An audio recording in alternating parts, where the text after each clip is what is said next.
कोल्हापूरकरांचं स्वप्न आज पूर्ण होणार। कोल्हापूर सर्किट बेंचचं आज उद्घाटन। सर्वोच्च न्यायालयाचे सरन्यायाधीश भूषण गवई यांच्या हस्ते उद्घाटन।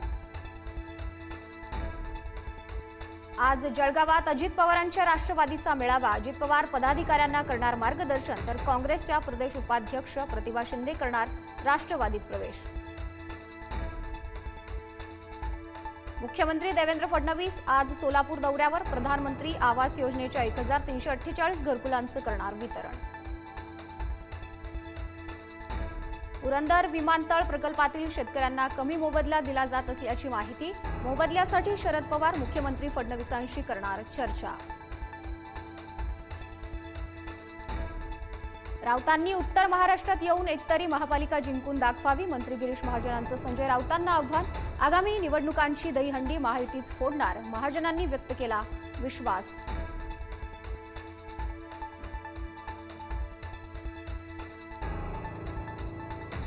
मुंबईत परिवर्तन अटळ आहे। वरळीतील परिवर्तन हंडी फोडल्यानंतर मुख्यमंत्री फडणवीसांचं वक्तव्य। विकासाचं लोणी मुंबईकरांनाच मिळणार असल्याचं सांगत केलं आश्वस्त। बेस्ट पतसंस्थेच्या निवडणुकीत राजकारण तापलं। आमदार प्रसाद लाड यांचा उमेश सारंग आणि सुहास सामंतांवर 24 कोटींच्या भ्रष्टाचाराचा गंभीर आरोप। पतसंस्थेचा पैसा हौस मौजसाठी उडवल्याचा आरोप। अजितदादा गावकीचा विचार करतात, मात्र भावकीला विसरले। रोहित पवारांचा अजितदादांना टोला, तर भावकीकडे लक्ष दिलं म्हणून तो आमदार झाला, अजितदादांचा जोरदार पलटवार।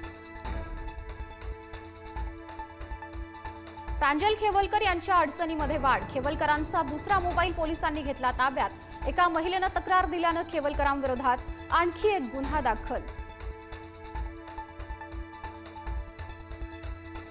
लाडकी बहीण नंतर आता लाडकी सुनबाई योजना सुरू करण्याचा राज्य सरकारचा विचार।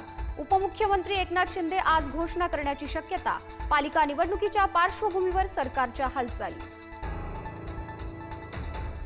चिंचपोकळीच्या चिंतामणी गणपती बाप्पाचा आज आगमन सोहळा। चिंतामणी गणपतीची मूर्ती राजेशाही मराठा सौंदर्यानं प्रेरित सिंहासनावर असणार विराजमान। आज पश्चिम रेल्वेवर मेगा ब्लॉक। मध्य रेल्वे आणि हार्बर रेल्वेची मेगा ब्लॉकमधून सुटका। मुंबईकरांना काहीसा दिलासा। केंद्रीय निवडणूक आयोगाची आज पत्रकार परिषद। राहुल गांधींनी केलेल्या आरोपांच्या पार्श्वभूमीवर आयोगाच्या भूमिकेकडे लक्ष। राहुल गांधींच्या आरोपांवर आयोग काय उत्तर देणार? राहुल गांधींची आजपासून मत अधिकार यात्रा। 15 दिवस राहुल गांधी बिहारमधील 30 जिल्ह्यांमधून प्रवास करणार। 1 सप्टेंबरला यात्रेचा समारोप। उपराष्ट्रपती पदासाठी आज एनडीएचा उमेदवार ठरणार। पंतप्रधान मोदी आणि जेपी नड्डांकडे उपराष्ट्रपती पदाचा उमेदवार ठरवण्याचे अधिकार। नाशिकच्या त्र्यंबकेश्वर मंदिरात परराज्यातील भाविकांचा धिंगाणा। मुख दर्शन रांगेचा दरवाजा बंद केल्यानं भाविकांनी दरवाजावर लाथा मारल्या। गोंधळ घालणाऱ्या भाविकाला पोलीस आणि सुरक्षा रक्षकांनी दिला चोप। बुलढाण्यात जलसमाधी आंदोलनादरम्यान वाहून गेलेल्या आंदोलकाचा मृतदेह सापडला। तब्बल 31 तासांनंतर आंदोलक विनोद पवार यांचा मृतदेह सापडला।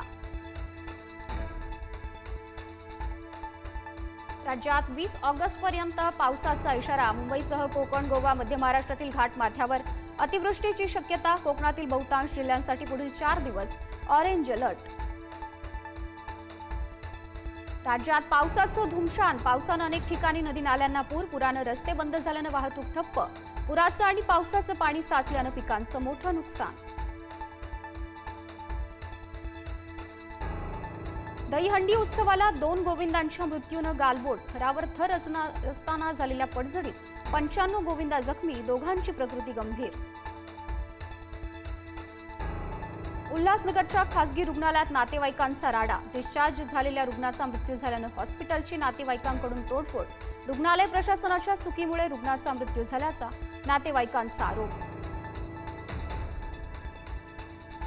जम्मू काश्मीरच्या किश्तवाडमध्ये झालेल्या ढगफुटीत मोठी जीवितहानी। आतापर्यंत 70 जणांचे मृतदेह बाहेर काढले, तर 75हून अधिक नागरिक बेपत्ता।